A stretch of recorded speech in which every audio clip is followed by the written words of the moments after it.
I'm Sally McDonough.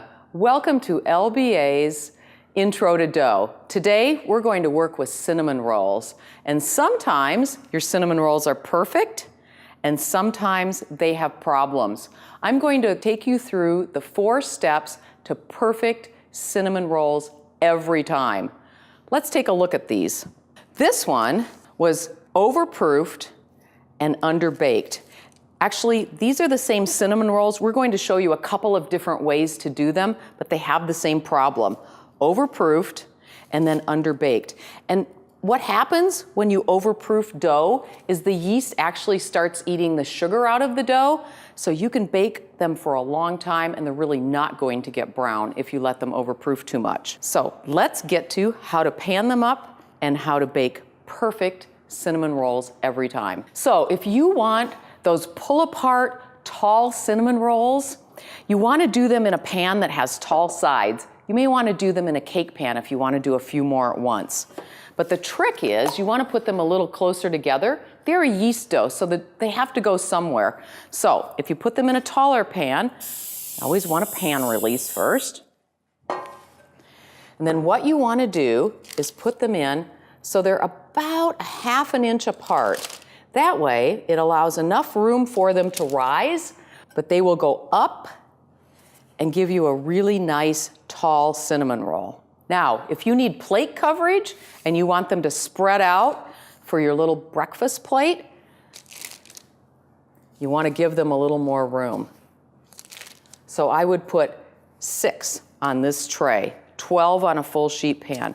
The best way to figure out when your cinnamon rolls are ready to bake is to measure a single wall of the dough. It's right at about 1/4 inch. We don't want it to quite double, so we want it just under about 1/2 inch, and they'll be perfectly proofed and ready to go.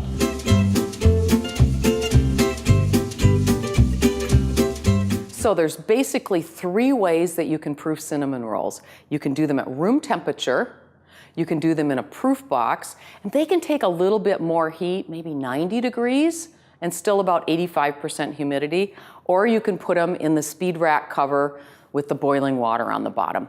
But I have another little trick. Here's how I do cinnamon rolls at home. I take them out, I would pan 6 up on this tray, lightly cover it with plastic wrap, and then I would put them in my refrigerator overnight.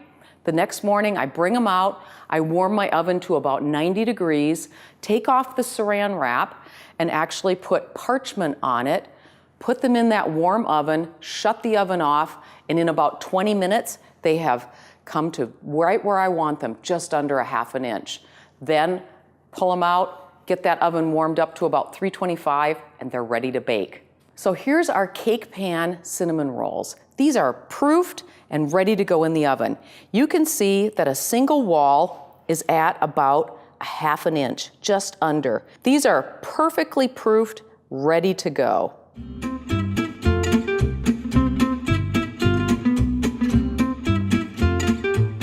So here we have our perfectly baked cinnamon rolls, done 2 ways. In the loaf pan, these can be just pulled apart for your customers if they're buying the whole loaf pan. I'm going to frost these with a very simple cream cheese frosting.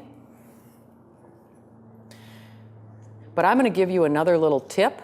If some of your customers don't like frosting, take apple cider and reduce it by 1/2, and when they come out of the oven, put that glaze on. It's fabulous. There we go. A perfectly frosted cinnamon roll. So first of all, we thawed what we wanted.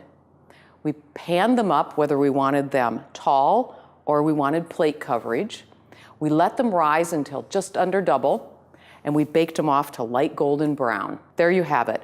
Perfectly done cinnamon rolls every time.